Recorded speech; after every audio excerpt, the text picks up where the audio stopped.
ఏదో నేను డబ్బులిచ్చినట్టే ఉంటది. సార్ మూర్తి గారు నన్ను ఈ సినిమాలో ఈషా తంతది. మీరు ఎంజాయ్ చేస్తారు పక్కా.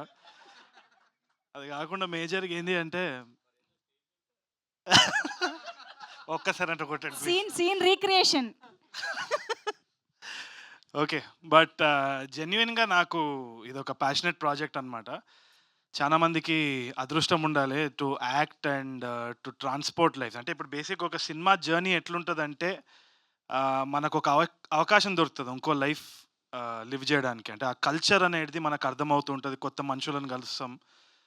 డైలాగ్స్ గాని, ఆ క్యారెక్టర్‌లో we start living that character. వాళ్ళ ఇంట్లల్లో వాళ్ళ ఫ్యామిలీ, ఫ్రెండ్స్ అంతా గూడా. సో, ఒక ఆపర్చునిటీ ఇంకో లైఫ్ లివ్ జేయడానికి.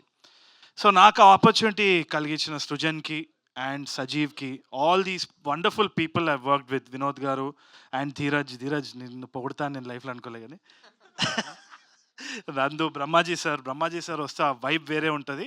అండ్ తప్పకుండా బ్రహ్మాజీ సార్ అన్నారు గదా! పేరొస్తది ఈషాకి, తరుణ్‌కని. యాక్చువల్లీ ఫస్ట్ బ్రహ్మాజీ గారే టాప్. ఆయనొచ్చినప్పుడు అందరూ విజిల్ కొడతారు.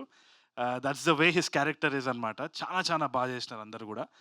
ఒకటేంది అంటే మనం అర్థం చేసుకోవాల్సింది ఏంది అంటే డెఫినెట్‌లీ ఒక కామెంట్ అయితే ఉంది. ఇది రీమేక్ మళ్ళెందుకు జూడాలి అన్నది.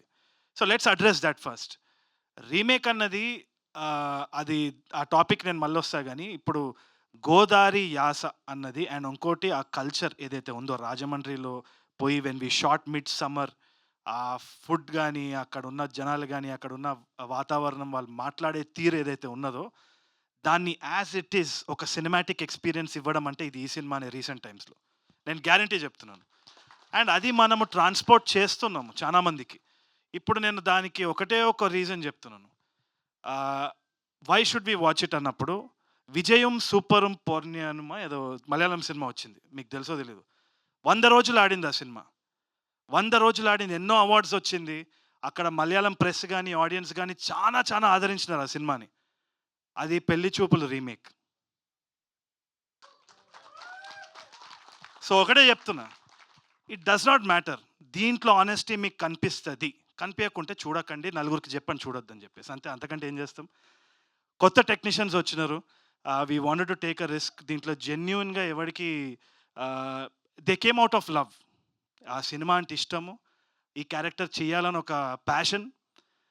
అంతకు తప్పితే ఎటువంటి వేరే ఆలోచన లేకుండా సృజన్‌కి కావాలంటే వేరే ఎవరో హీరో డేట్స్ తీసుకొని ఏదో ఒకటి చేయొచ్చు ప్రాఫిటబుల్‌గా. అంటే ఆన్ ద టేబుల్ ప్రాఫిట్స్ గురించి మాట్లాడుతున్నా.